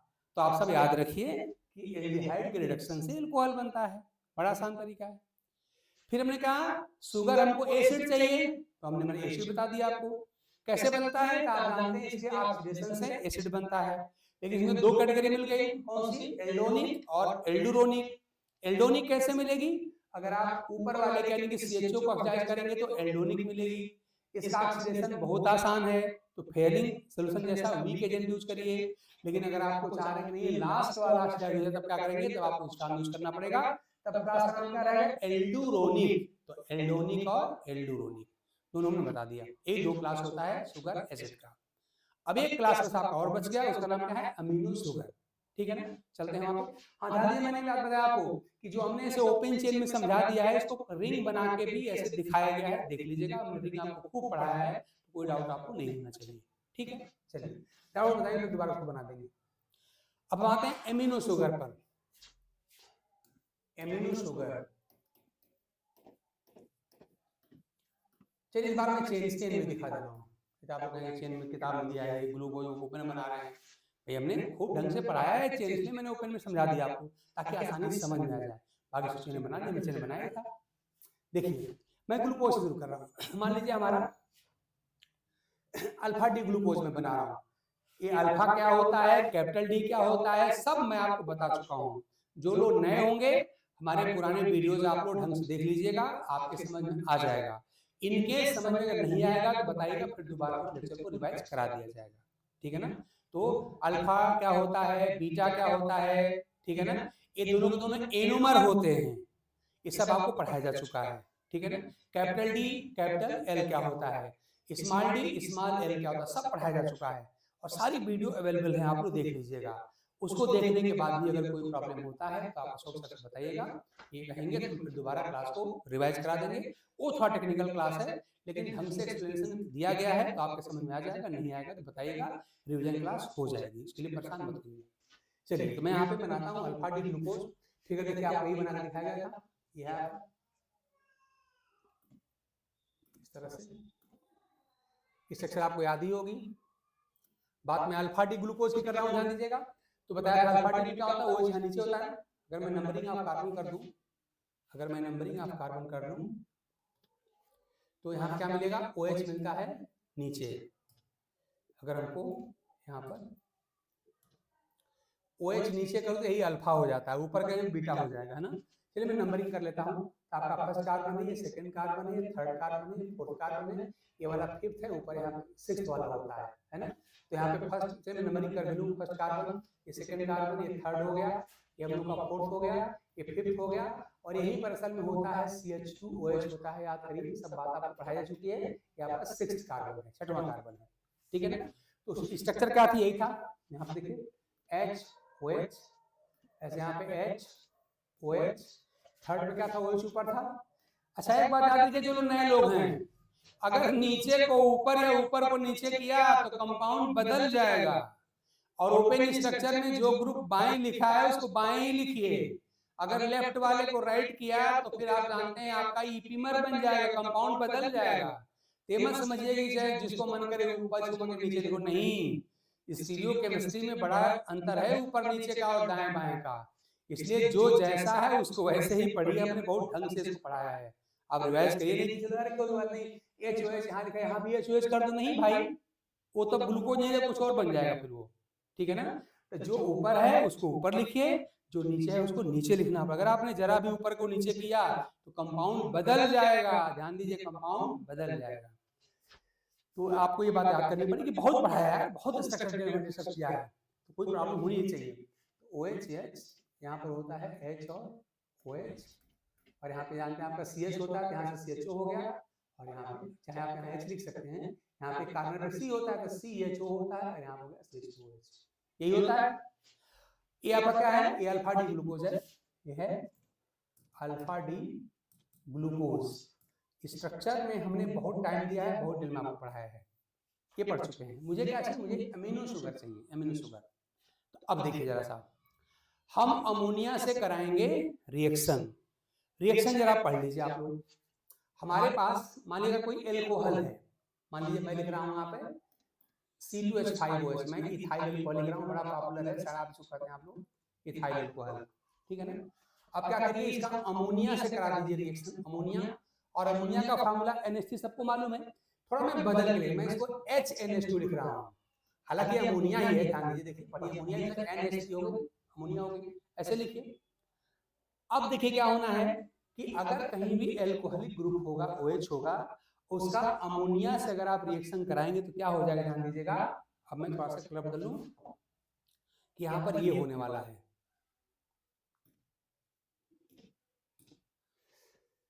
कि एल्कोहल का OH और अमोनिया का H निकल के मिलके वाटर निकल जाएगा, यानी यहाँ से निकाल दीजिए क्या, पानी H2O निकाल दीजिए, वाटर निकल गया, और क्या बचा आपका ये C2H5 बचा और यहाँ पे NH2 बचा, तो क्या बन जाएगा आपका, बन जाएगा, सॉरी यहाँ पर मैं कर लूँ C2H5 मतलब एल्काइल ग्रुप है, C2H5 और NH2, यही बनेगा, यही एमाइन होता है, ध्यान दीजिएगा, यही एमाइन है, यही एमाइन है, और यही रिएक्शन हमको यहाँ पे करानी है। तो आप देख रहे हैं सब ढेर सारे दिखाई दे रहे हैं, यहाँ भी OH है, यहाँ भी OH है, यहाँ भी OH है, यहाँ भी OH है, यहाँ भी OH है, ढेर सारे दिखाई पड़ रहे हैं, 5-5 OH हैं। तो क्या हो सकता है कि मैंने क्या बताया, और याद रखिए बेंजीन को छोड़ के बाकी जो दूसरी रिंग, जैसे आपके सामने ये रिंग, इसको कहते हैं पायरीनोइड रिंग, तो इस रिंग के साथ जो OH लगा होता है वो एल्कोहलिक OH ही होता है। जिस प्रकार से हमने एल्कोहल की रिएक्शन आपको समझाई वैसे यहाँ पर भी रिएक्शन होती है, ठीक है ना। तो जहां जहां OH है इनमें से कहीं भी हो सकता है, लेकिन ध्यान दीजिए हमारे बायोलॉजिकल सिस्टम में जो रियल में पाया जाता है वो हमारे लिए इंपॉर्टेंट है, ठीक है ना। मैंने क्या कहा कि हमारे बायोलॉजिकल सिस्टम में जो पाया जाता है वो हमको जरूर याद रखना चाहिए, ठीक है ना।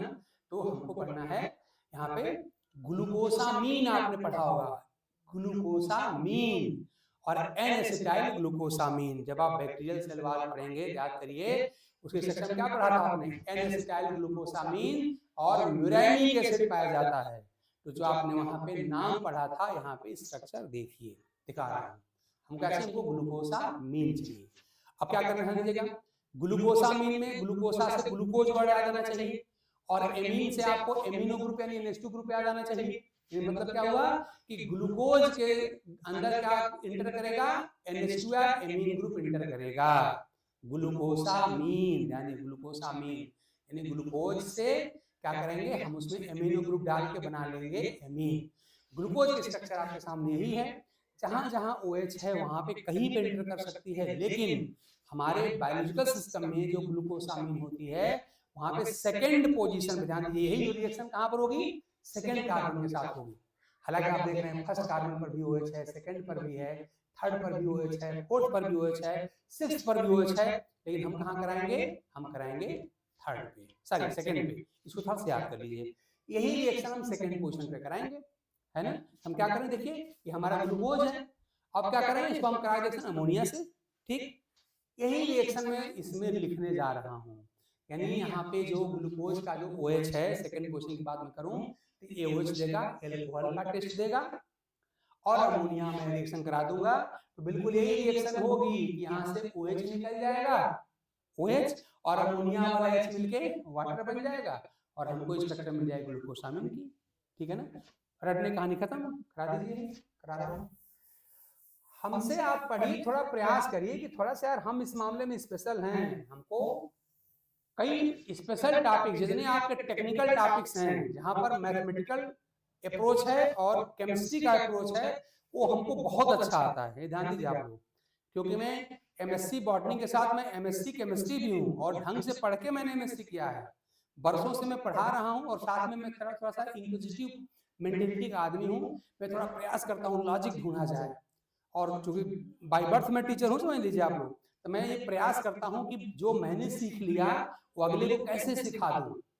मैं चाहता हूँ कि हमारे जो स्टूडेंट है थोड़ा रटने से बचे, उसके अंदर लॉजिक डेवलप हो, वो समझ पाए बातों क्यों हो रहा है, कैसे हो रहा है, मतलब रियल में जो साइंटिफिक जो इंस्टिंक्ट होती है वो मेरे अंदर है और मैं अपने स्टूडेंट को डालने की कोशिश करता हूँ, वही मैं कोशिश यहाँ भी कर रहा हूँ। और CSIR में इसी की जरूरत भी है, ध्यान दीजिए इसी की जरूरत है आपको, आपको क्या क्यों कैसे वाली बात आपके दिमाग में होनी चाहिए। अरे भाई आपको क्वालिफाई करा के क्या बनाया जाता है, आप रिसर्च स्कॉलर बनते हैं, आगे चल के स्टूडेंट प्रोफेसर बनते हैं, प्रोफेसर बनते हैं या रिसर्च साइंटिस्ट बनते हैं, यही बनते हैं ना।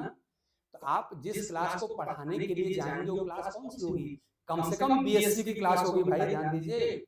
इंटर कॉलेज में आपकी नियुक्ति होगी नहीं, आपको डिग्री कॉलेज या यूनिवर्सिटी के असिस्टेंट प्रोफेसर आप बनेंगे, वैसे प्रोफेसर बनेंगे या रिसर्च साइंटिस्ट बनेंगे आप, तो उस कंडीशन में आपका लेवल तो वैसा होना चाहिए ना। तो जो जिस लेवल पे आप जाएंगे वो लेवल एक्वायर करना चाहिए ना, पता लगा कि फर्जी तरीके से रट कैसे भी अपना जुगाड़ लगा के बन गए। नहीं, आप बोले तो लगे यार हाँ हमको ये सब्जेक्ट आता है और रियल में मैंने CSIR क्वालिफाई किया है, मैंने JRF क्वालिफाई किया है, ये दिखना चाहिए, आपके बात से दिखना चाहिए। आपको भी कभी लगे तो टॉपिक ऐसे पढ़ाइए, रिएक्शन दिखाइए, यार रिएक्शन होती है, वो रिएक्शन होती है, नहीं खाली कर दिया कि एल्डिहाइड के रिडक्शन से अल्कोहल बनता हो गया, बन गया शुगर अल्कोहल बन गया। अगर यही करना है तो बुक में लिखा है, आपको पढ़ने की जरूरत क्या है, ठीक है ना। अगर वो है तो जैसे मैंने कहा वैसे आपको आना चाहिए दिखाना, ठीक है ना। और आपको जब भी मौका मिले आप ऐसे दिखाइए, लगे कि हाँ कोई पढ़ा रहा है। ठीक है, आते हैं हम लोग, हमें क्या बनाना है, हमें बनाना है अमीनो शुगर। ठीक, याद करिए मैंने कहा कि कहीं OH है वहां हो सकता है रिएक्शन, लेकिन बायोलॉजिकल सिस्टम में जो ग्लूकोसामीन होता है वहां पे सेकंड पोजीशन पे हमारी NH2 लगती है। तो आप सेकंड जगह से याद कर लिए, इतनी सी बात याद करनी, बाकी मैं बता रहा हूँ। आपका देखिए OH हो गया, अब क्या करेंगे, यहाँ रिएक्शन करा देंगे किससे, अमोनिया से। यहाँ कराएंगे अमोनिया, अमोनिया को कैसे लिखते हैं हमने HNH2 लिखा था, हालांकि बिल्कुल NH3 ही है, देखिए NH3 हो गई। अब क्या करेंगे, बस यहाँ से ले लेंगे क्या, यहाँ से आप ले लेंगे OH, यानी कि अपने इस शुगर से ले लेंगे OH और अमोनिया से ले लेंगे H, यहाँ से वाटर निकाल दीजिए। अगली स्ट्रक्चर जो बनेगी वो ग्लूकोसामीन की होगी, वाटर निकल गया और अपनी स्ट्रक्चर बना लीजिए। सब कुछ जैसा है वैसे ही लिख दीजिए, बस इस जगह पे जहाँ पे OH हुआ करता था क्या हो जाएगा, यहाँ पे NH2 हो जाएगा। ठीक है, बन गया, कहानी खत्म। क्या रटना है भाई बताइए ना, वो तो क्या है। अब फिगर बना लीजिए, आसान है।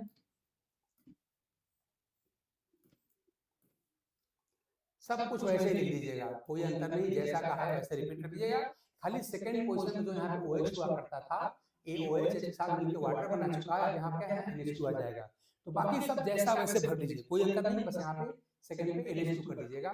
तब मैं यहाँ पे कर दे रहा हूँ NH2 और बाकी जो जैसा था वैसा भर दीजिए। चलिए मैं भर दे रहा हूँ, आप लोग कहेंगे बड़े कंजूस है लिखने में। चलिए मैं भर दे रहा हूँ। यहाँ पे क्या था हम लोग का था H और OH, ठीक, यहाँ पे स्थाई आपका, यहाँ पे था OH और H, यहाँ पर था H और OH, कुछ भी अंतर नहीं है, सब सेम है। और यहाँ पर था आपका CH2OH, अंतर कहाँ है, सेकेंड पोजीशन में अंतर है, और वो मैंने यहाँ पे अगले कलर से लिख दिया है, रेड कलर लिख दिया है। यही क्या है, यही आपका ग्लूकोसामीन है, यही है ग्लूकोसामीन। किसका एग्जाम्पल है ये अमीनो शुगर का एग्जाम्पल है। कैसे बना, क्लियर हो गई। ठीक, तो जब कभी भी अल्कोहल के साथ अमोनिया का रिएक्शन होता है तो क्या होता है, अल्कोहल से OH, देखिए यहाँ से कि आपके इस पे जो इस चेन इस रिंग की जो OH है अल्कोहलिक टेस्ट देती है, यहाँ से अल्कोहल का OH निकलेगा और अमोनिया का H मिलकर यहाँ से वाटर बन जाएगा और NH2 यहाँ पे जाकर लग जाएगी। वही मैंने किया है, हो गई पूरी केमिस्ट्री आपके लेवल की, ठीक है ना, ये बन गई। ठीक, एक और चीज है, इसी से मैं N-एसिटाइल ग्लूकोसामीन बनाने जा रहा हूँ, जो बैक्टीरियल सेल वाल में होते हैं। क्या है, ये है ग्लूकोसामीन, ये क्या है, ये अमीनो शुगर है, ठीक है ना, ये है अमीनो शुगर। आई थिंक यहाँ तक की बात आप पूरी तरह समझ गए होंगे। इसीलिए छोटा सा मैं रिएक्शन करा करके इसको मैं N-एसिटाइल ग्लूकोसामीन, मतलब acetyl derivative of amino sugar में बनाने जा रहा हूं। क्या बनाने जा रहा हूं, ये जो हमारा अमीनो शुगर है यहाँ पर मैं एसाइल या एसिटाइल ग्रुप डालने जा रहा हूं। तो अगर मैं क्या करूंगा, यहाँ से एक H को हटा के अगर मैं एसिटाइल ग्रुप डाल दूं, अब जरा देखिए एसिटाइल ग्रुप क्या है, सुन लीजिए जरा सा। ये जो CH3CO होता है ना, ध्यान दीजिएगा, इसी का नाम है एसाइल या एसिटाइल ग्रुप, यही है यार, इतना याद करना पड़ेगा भाई, ये तो हाई स्कूल की चीज है। ये आपका क्या है, यही एसिटाइल ग्रुप, क्या फार्मूला है CH3CO। तो CH3CO को ही हम लोग एसाइल या एसिटाइल ग्रुप कहते हैं। डेरिवेटिव का मतलब होता है कि H को हटाइए और वहां पे जो ग्रुप डालना हो डालिए। तो मुझे क्या करना है, मुझे इस NH2 में से H को हटाना है और वहां हटा के इस एसाइल को डाल देना है, इतना सा करना है। तो कंपाउंड क्या बन जाएगा, वो बन जाएगा N-एसिटाइल ग्लूकोसामीन, जो बैक्टीरियल सेल वाल में आप जानते हैं पाया जाता है, ठीक है ना। तो मुझे क्या बनाना है, मुझे acyl derivative of amino sugar बनाना है, एसाइल या acetyl derivative of amino sugar बनाना है, बहुत इंपॉर्टेंट है, ध्यान दीजिएगा। अब देखिए, अब मैं यहाँ से मेरे क्लास को शुरू मानिए। मेरी हेडिंग क्या है, मेरी हेडिंग है कि acetyl derivative of amino sugar, मैं ये करने जा रहा हूँ, यानी मैं हेडिंग अपना बदल लूँ क्या, एसिटाइल डेरिवेटिव, एसिटाइल कहिए चाहे एसाइल कह लीजिए, एसिटाइल या एसाइल आप कह सकते हैं, एसाइल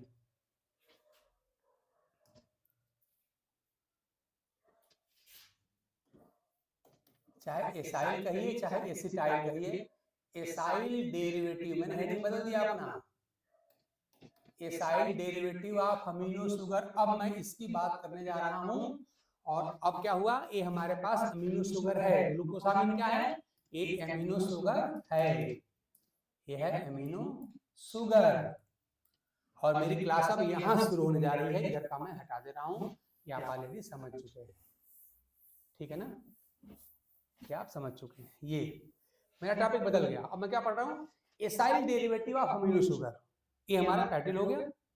मैं क्या करने वाला हूँ, अमीनो शुगर में से जो अमीनो ग्रुप है, जो NH2 ग्रुप है, जहाँ यही अमीनो ग्रुप है, जहाँ यही अमीनो ग्रुप है, इसी में से एक H को हटा के मैं एसाइल लगा दूंगा, तुम्हारा बन जाएगा। अब देखिए क्या करना है, एसाइल कैसे जाए, एसाइल कौन देगा, तो एसाइल को देने वाले दो हैं, एक का नाम है CH3COCl एसिटाइल क्लोराइड, और एक होता है एसिटिक एनहाइड्राइड CH3CO2O। मैं दोनों को लिख रहा हूं, तो सिंपली याद रखिए, एक को तैयारी करना पड़ेगा, तो आप क्या करिए, सिंपली यहाँ पे क्या करिए, यहाँ पे रिएक्शन करा दीजिए, किसका, जिसके पास एसाइल ग्रुप हो, और वो कौन है, एक है एसाइल क्लोराइड, देखिए ये आपका एसाइल क्लोराइड CH3COCl, यही है, इसी CH3CO को हम क्या बोलते हैं, एसाइल ग्रुप बोलते हैं, CH3 है, जान लीजिएगा एसाइल ग्रुप है ये, फिर इसी को लेते हैं, हालांकि एक और भी होता है, एक उसका नाम है एसिटिक एनहाइड्राइड CH3CO2O। मान लीजिए आपको अगर BSc में से क्लास पढ़ानी होगी तो बन जाएंगे प्रोफेसर, आप कभी करिएगा, तो ये दोनों हैं, या तो ये लीजिए अथवा OR, अथवा ये ले लीजिए, इसका नाम है एसिटाइल क्लोराइड, इसका नाम है एसिटिक एनहाइड्राइड, दोनों के पास देखिए CH3CO है, इसी का नाम है एसाइल। एसाइल में क्या ध्यान दीजिएगा, मैं करने क्या जा रहा हूँ, अगर मैं रिएक्शन आपको दिखाऊं थोड़ा सा, तो मैं देखिए थोड़ा सा मैं चेंज करने जा रहा हूँ, वो चेंज क्या है देख लीजिए, वो चेंज ये है, देखिए वो चेंज हमारे पास ये है कि इस NH2 को, असल ध्यान दीजिए, डेरिवेटिव कब बनेगा, जब इसमें से एक H निकाल के वहां पे CH3CO डालेंगे, तो देखिए रिएक्शन कैसे होगी, बहुत आसान है। इस NH2 को मैं थोड़ा सा बदलने जा रहा हूँ, और लिखने क्या जा रहा हूँ, ध्यान दीजिएगा, इसको मैं लिखने जा रहा हूँ HNH2, बात वही है, ध्यान दीजिएगा, कोई अंतर है नहीं, यहाँ में लिखने क्या, यहाँ में लिखना है HNH2, बात वही है, ध्यान दीजिएगा भाई, वही HNH, सॉरी HNH, आप कहोगे देखिए NH2 है ना, NH2 है भाई, वही चीज है, मैंने कुछ बदला नहीं है, खाली NH2 को लिखने का तरीका बदला है, HNH कर दिया है।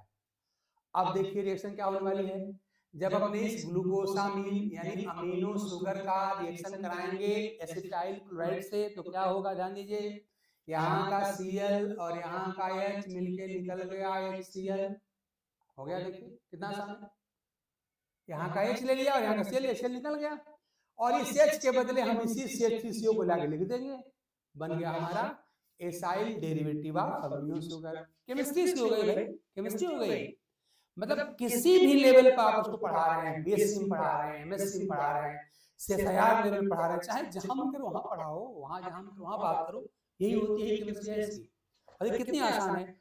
अब इतनी सी बात थोड़ा सा याद करना पड़ेगा कि एसाइलेशन का मतलब क्या है, एसाइल ग्रुप डालना, ठीक।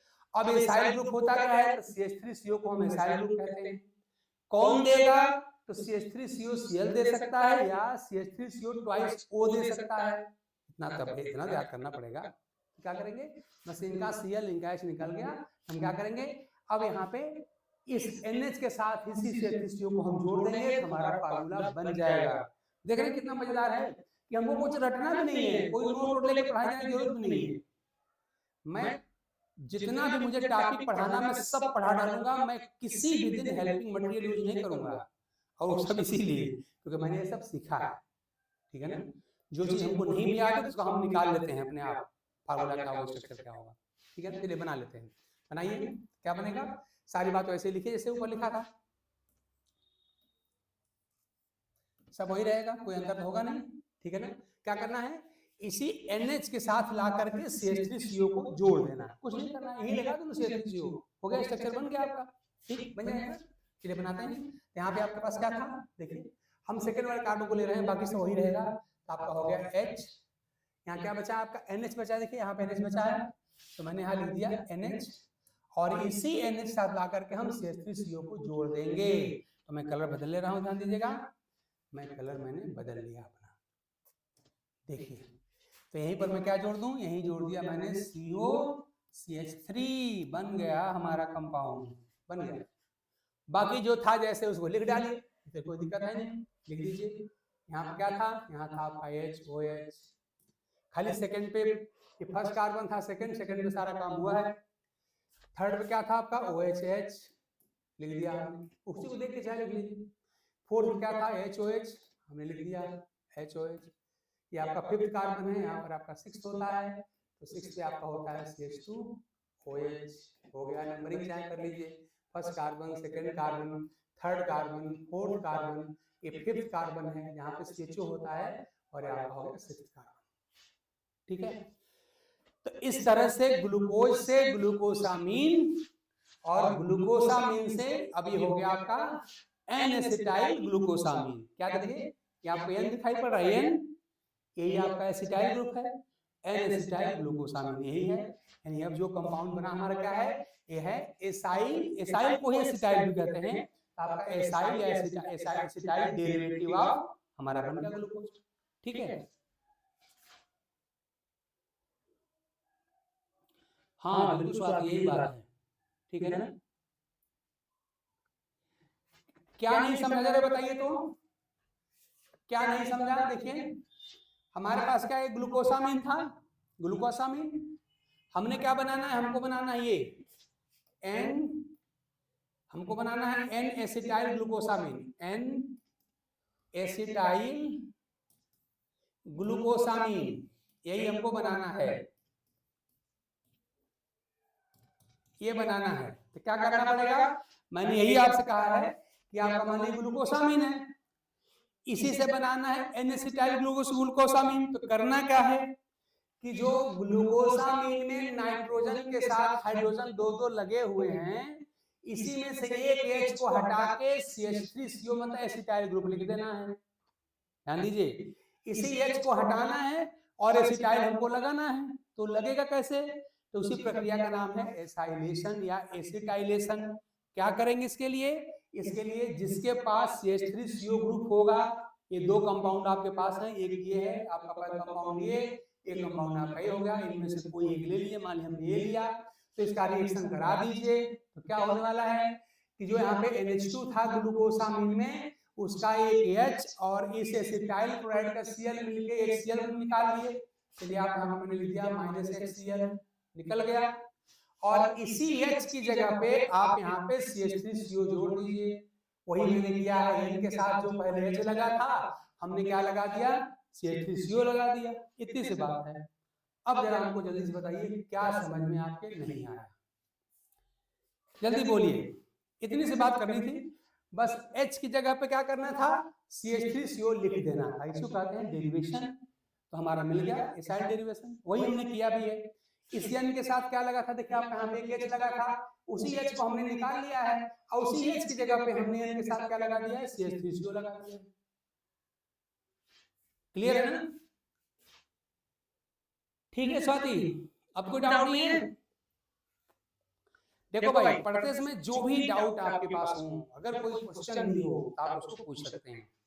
क्वेश्चन पूछने की, डाउट क्लियर करने की अनलिमिटेड फ्रीडम आपको है, कोई लिमिट नहीं है ना। जितनी बार आप चाहे पूछिए, जैसा चाहे क्वेश्चन पूछिए, पूरी आजादी आपको है, ठीक है ना स्वाति, गुड, ठीक है। तो इस तरह से हमने क्या कर दिया, शुगर के सारे डेरिवेटिव जो मेनली जो हमारे सिलेबस में है, हमने सब करा दिया, ठीक है। हमने क्या कर दिया, हमने शुगर एल्कोहल बना के दिखा दिया, हमने शुगर से एसिड बना के दिखा दिया। शुगर एसिड हमारे दो कैटेगरी के होते हैं, अगर वीक एजेंट डाला तो क्या बनेगा, एल्डोनिक एसिड बनेगा, जैसे ग्लूकोज से ग्लूकोनिक एसिड बनेगा। अगर स्ट्रांग डाला तो अंतिम वाला जो CH2 है वो भी हो जाएगा, आपका बन जाएगा एल्डोनिक एसिड बन जाएगा। यानी कि ऑक्सीडेशन के दो प्रोडक्ट हमको मिलते हैं, यानी कि एसिड डेरिवेटिव दो होते हैं, एक कौन सा होता है एल्डोनिक और एक होता है एल्डोरोनिक, याद रखिएगा, दोनों हो गया, हमने बता दिया था। अब फिर बाद में क्या किया था, हमने बनाया था एमिनो शुगर, ठीक है ना। उसमें एग्जाम्पल कौन सा मिला था, हमने ग्लूकोज से बनाया था, यही ग्लूकोसामीन बनाया था। अब फिर एक और कंपाउंड आपको जानना है एन एसिटाइल ग्लूकोसामीन, जो बैक्टीरियल सेल वॉल में होता है। हमने क्या किया, वहां से फिर से आपको ये बना के दिखा दिया, हमने पूरी केमिस्ट्री दिखा दी इसकी। इसलिए अब आप रटिए नहीं, अब क्या रटना है, अब तो पूरी स्ट्रक्चर आपके सामने है, छोटी छोटी बातें खाली दिए। देखो भाई, अब ऑर्गेनिक केमिस्ट्री में रिएजेंट तो याद ही करना पड़ेगा, ठीक है ना। तो अब एसाइल ग्रुप किसे कहते हैं, तो अब याद करिए CH3CO को एसाइल ग्रुप कहते हैं, या इसी को एसिटाइल ग्रुप कहते हैं। इतने ध्यान दीजिए, इतने को क्या बोलते हैं, इसको हम कहते हैं एसाइल या एसिटाइल भी कहते हैं, एक ग्रुप कहते हैं। तो अब एसाइल एसिटाइल ग्रुप कैसे आप डालेंगे, तो कंपाउंड कहां से आएगा, तो डायरेक्ट ग्रुप नहीं लिखा जाता, वो ग्रुप किसी कंपाउंड के पास होता है, और वो कंपाउंड कौन से हैं, एसिटाइल क्लोराइड और एसिटिक एनहाइड्राइड, ये दो कंपाउंड आपके पास हैं, ठीक है। तो अगर थोड़ा इसको पढ़ लेते हैं तो आप क्या जान गए, आप कंप्लीट जान गए, CSIR लेवल की बायोकेमिस्ट्री आप जान गए।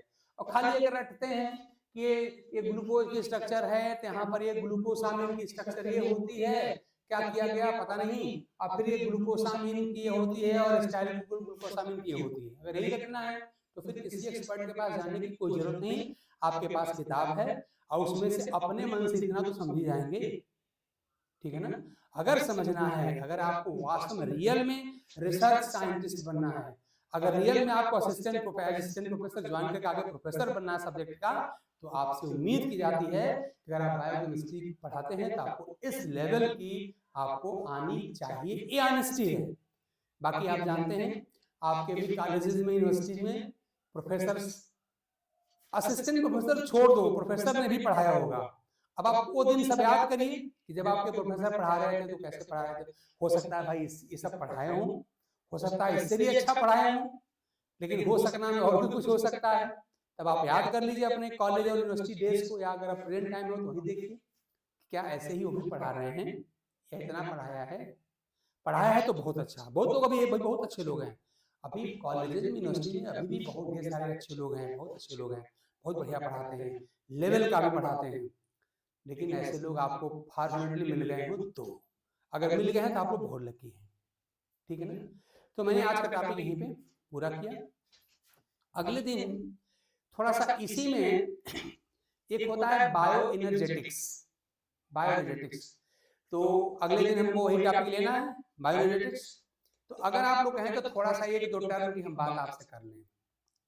अगला क्लास क्या रहेगा, हालांकि टाइटल इसमें भी पढ़ा था बायो एनर्जेटिक्स का, लेकिन अभी हम वहां तक नहीं पहुंच पाए क्योंकि हम इसकी बायोकेमिस्ट्री ढंग से CSIR लेवल की पढ़ाने के हमने शुरू करने थोड़ा टाइम लग गया। तो देखिए थोड़ा सा मैं एक दो टर्म खाली मैं आपसे बात कर रहा हूँ क्योंकि मुझे आगे पढ़ना है क्या, बायो एनर्जेटिक्स, ठीक है ना। तो थोड़ा सा मैं बात आपसे कर ले रहा हूँ, बाकी तो आगे देखेंगे हम जरा सा आपसे थोड़ा सा इंट्रोडक्शन खाली कर लें, बाकी तो हम लोग अगले क्लास में करेंगे। हमको आगे पढ़ना है बायो एनर्जेटिक्स।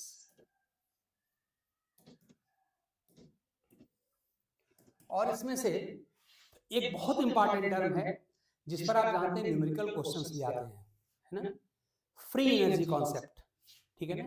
तो ध्यान दीजिए, आप जानते हैं कि जितनी भी कैटाबोलिक रिएक्शंस होती है, जैसे मान लीजिए आपने रेस्पिरेशन में पढ़ा, ठीक है ना। तो जब आप रेस्पिरेशन पढ़ेंगे तो चाहे आप ग्लाइकोलाइसिस पढ़ रहे हो, चाहे क्रेब्स साइकिल पढ़ रहे हो, तो वहां पर आपने देखा है कि बार बार एनर्जी जो है ATP बनता है। और ATP का बनना ध्यान दीजिए, ATP क्या है, इसको हम लोग एनर्जी की करेंसी कहते हैं ना, उसे हम एनर्जी करेंसी कहते हैं, ठीक। तो वहां पे एनर्जी होती है, तो एनर्जी का ट्रांसफॉर्मेशन कैसे होता है, ठीक है ना, ये देखना पड़ेगा।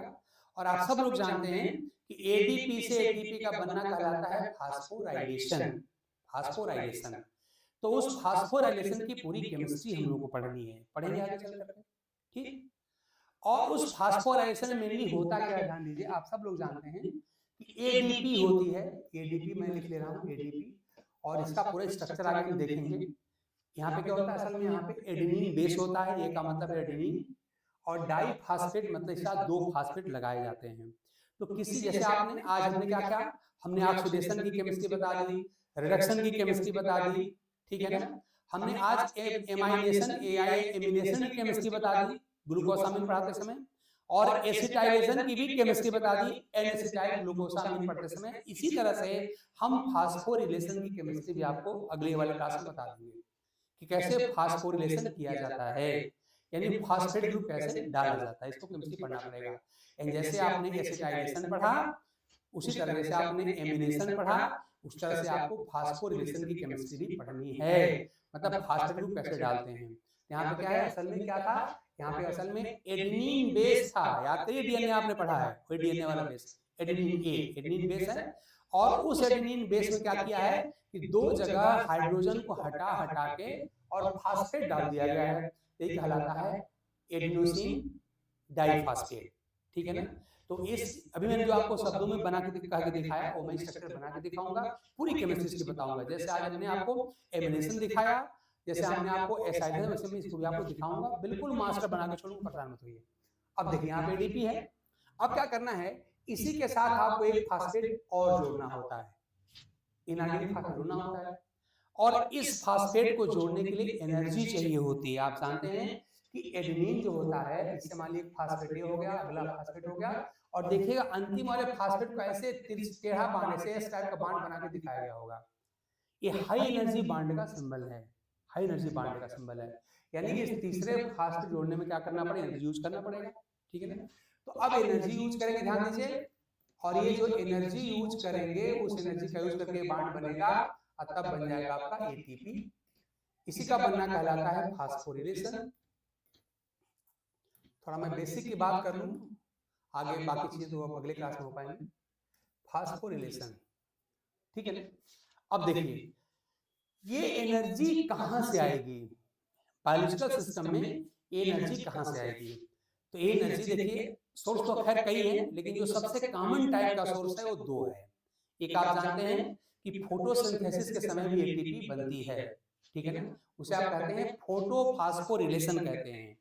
तो जब ये एनर्जी फोटो मींस लाइट से आती है, तब एटीपी का बनना कहलाता है फोटोफास्फोरिलेशन या फोटोफास्फोराइलेशन कहते हैं। लेकिन वही जब याद करिए, जब हम लोग ऑक्सीडेशन की प्रोसेस पढ़ते हैं, जब हम लोग ग्लाइकोलिसिस और क्रेब्स साइकिल में जब एटीपी बनाते हैं, तो वहां जानते हैं वहां पे हमारे जो सबस्ट्रेट्स हैं उनका होता है ऑक्सीडेशन, और उनके ऑक्सीडेशन से एनर्जी रिलीज होती है, और उस एनर्जी का यूज करके यहाँ पे एक तीसरा एनर्जी यानी हाई एनर्जी बांड यहाँ पर बनता है। यानी एनर्जी का सोर्स क्या होता है, ऑक्सीडेटिव रिएक्शंस। ये होती हैं कब होती हैं, रेस्पिरेशन पढ़ते समय देखा जाएगा, ग्लाइकोलिसिस में देखेंगे, क्रेब्स साइकिल में देखेंगे, वहां देखा जाएगा। तो उसे कहा जाता है ऑक्सीडेटिव फास्फोराइलेशन, ठीक है ना। तो फास्फोराइलेशन भी जैसे हमने चीज पढ़ा वैसे हमने फास्फोराइलेशन भी आपको हम दिखाएंगे, और तब उसके बाद से एनर्जी के डिफरेंट कॉन्सेप्ट आपको हम दिखाएंगे कि फ्री एनर्जी कॉन्सेप्ट क्या होता है। थोड़ा सा उसके न्यूमेरिकल एस्पेक्ट हम लोग बात करेंगे, क्योंकि उस पर न्यूमेरिकल आता है, और आप जानते हैं कि डीबीटी वगैरह में तो ढेर सारे न्यूमेरिकल्स आते हैं। तो इस टॉपिक को थोड़ा सा हम न्यूमेरिकल पॉइंट ऑफ व्यू से ही पढ़ेंगे, मतलब बायोकेमिस्ट्री का पार्ट हम देखेंगे ही, लेकिन बायोकेमिस्ट्री में हम जो ये वाला टॉपिक हम जो ले रहे हैं, इसमें थोड़ा सा हम जो एनर्जेटिक्स वाला पार्ट है उसमें हम न्यूमेरिकल एस्पेक्ट से भी बात करेंगे, ठीक है। तो एनर्जी पे आज हम बात और नहीं कर पा रहे हैं, आज हम क्लास अगली क्लास सुखसर की होगी। आज मैं ये क्लास अपनी यहीं पे रोक रहा हूँ।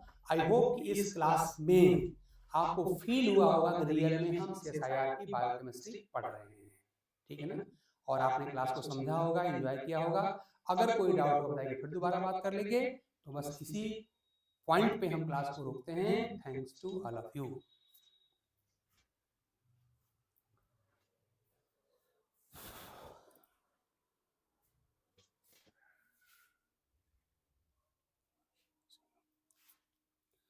अरे सर ये तो ज्यादा हो गया।